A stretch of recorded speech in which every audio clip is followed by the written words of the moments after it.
Hello, ladies and gentlemen. Welcome back to Sober is Dope. I'm super pumped today. I'm super excited to be with you guys. Today, what I want to talk about is few mental health tips that can help us as we approach fall to winter. And the goal for this is to really combat seasonal affective disorder. So I'm on the East Coast. I'm in New York City, and around September, October, the weather drops. We go back to school. You have that fall weather leading into winter, and there's a lot of depression there. People start to experience sadness, which is seasonal affective disorder, and it really affects their overall mood. And this puts many people on a mental health spectrum.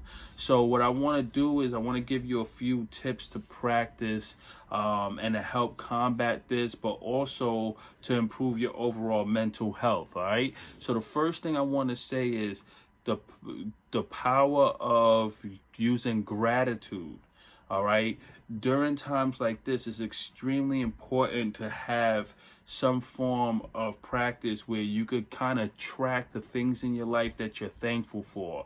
This, for some reason, practicing gratitude and being thankful for things in your life, even the smallest things, can put so much in perspective, and this could take you out of a state of depression. It could really help balance things out because you're not ruminating on the negative things, and you're taking your brain out of a negative state and putting it into a positive state of reflection. And this is important. Also, practicing mindfulness, right? So writing things out in a gratitude journal can be considered a form of mindfulness. So it's kind of a 2-for-1 there. But then you could go further by setting an intention and being mindful in that.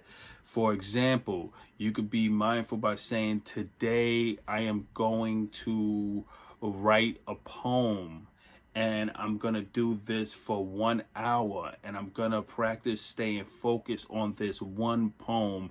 I'm going to be mindful of this, right? Also, another form of mindfulness is, doodling, drawing, writing in the drawing in the coloring book, or, just being task oriented, having one thing at a time that you focus on, and you really be patient and give that one thing your full attention.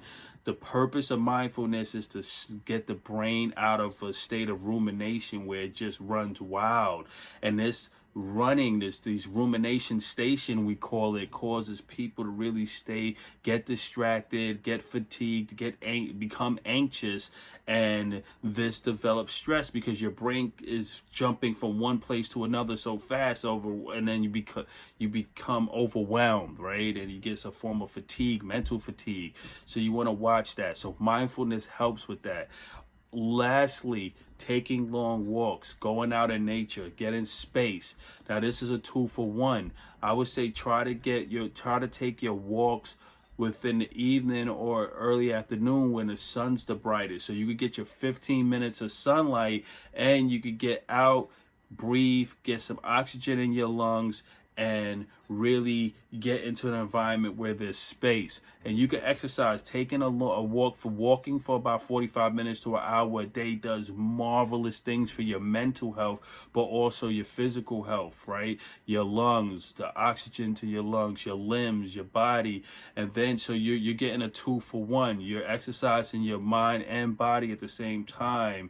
And the brain really loves to be in nature, natural environment. So what I do is I take a walk in the woods, and this is really exciting because I get to connect with nature while I'm breathing, and while I'm walking, I'm getting my sunlight, which helps with the depression because of the vitamin D3.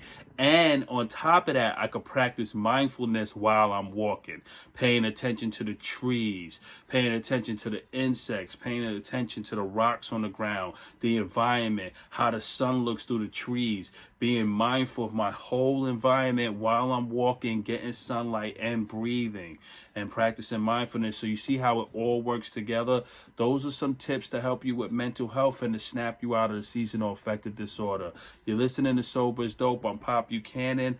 I'm the host of the Sober is Dope podcast. Thanks for visiting our channel. Don't forget to subscribe, and I'll catch you guys on the other side. Thank you.